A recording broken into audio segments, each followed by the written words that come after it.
us the mysterious Rebecca Herrera.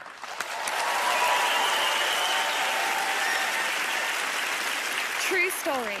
In 1968, researcher Charles Tart created a random 5-digit number and placed it on a high shelf. His subject, a Miss Z, claimed she could divine this 5-digit code through what she called out-of-body experiences, essentially meaning her spirit self could leave her body and float around and see things which her human eyes could not. Dr. Tart's experiments have been controversial for over 50 years. But after studying his work very carefully, I think I can make a believer out of all of you. Penn, last time I was here, you mentioned that you weren't allowed to go all TSA on me and search me. Well, now you can. Would you please come and join me on the stage?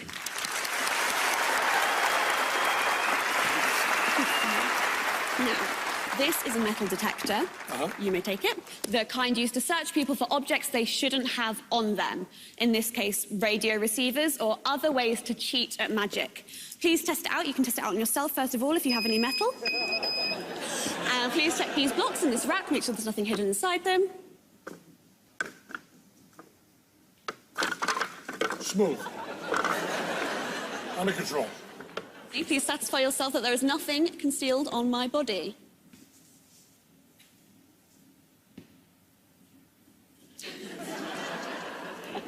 It's just, yeah. Okay? Yeah. I think we're okay? Wonderful. Now, I'll stick this here. Penn, you will be playing the role of Dr. Charles Tart in this experiment and creating a 5-digit number. Okay. There are 9 numbers to choose from, 1 to 9, represented on these blocks. Okay. Please place them in this rack in any order you'd like. Okay. However, before you do that, I'm going to come and sit over here so I can't see what numbers you choose. Okay. And I'll close my eyes. Audience, you can make sure that I'm not peeking. Okay, Penn, please place 5 numbers into the rack now. And let me know when you're done. Let's see what we got here.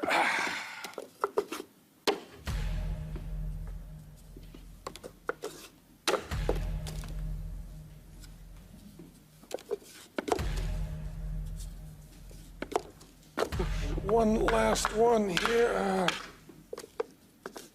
Right there. Please lift that rack and stick it on top of Put the up shelf on the for rack. me. We're going to the rack.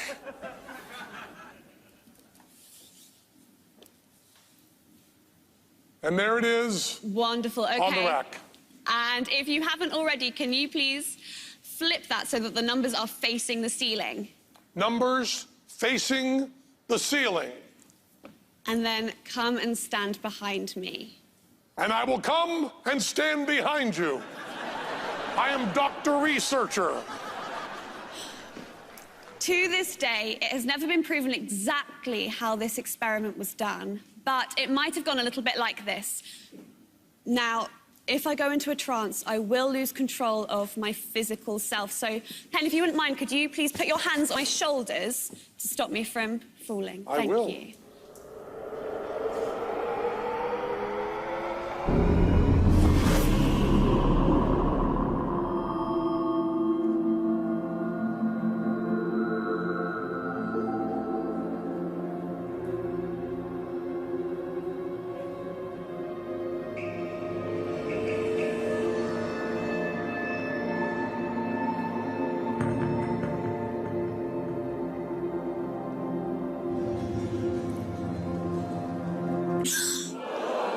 Six, 1, 9, 7, 3. Penn, can you please turn the rack so the audience can see it? 6, 1, 9, 7, 3. Thank you so much. Rebecca Herrera! That was so cool. So you fooled Penn and Teller last time you were here. I did. Yeah. Does it make you more nervous coming back, or are you sort of more confident because you've been here once before? I think it's a mixture. I think there's some things where you're like, oh, I know what to expect. And there's some things where you're like, I know what to expect. And do people recognize you from the show? Yes, I was at a wedding And I was just sitting down, and like the bride had walked down the aisle. They were basically about to say "I do," and someone tapped me on the shoulder, and I was like, "Hello," and they just went, "Are you Rebecca Herrera from FOOLED?" Yes. Well, let's see if your out-of-body experience fooled Penn and Teller. Yes. All right, boys. Oh, well, here you are again, Rebecca. Yes. Once again, finding a way to get information that you have no way of finding out. You brought the wand up there. I checked you all out. I wanted to find one of Bambi's friends somewhere on you.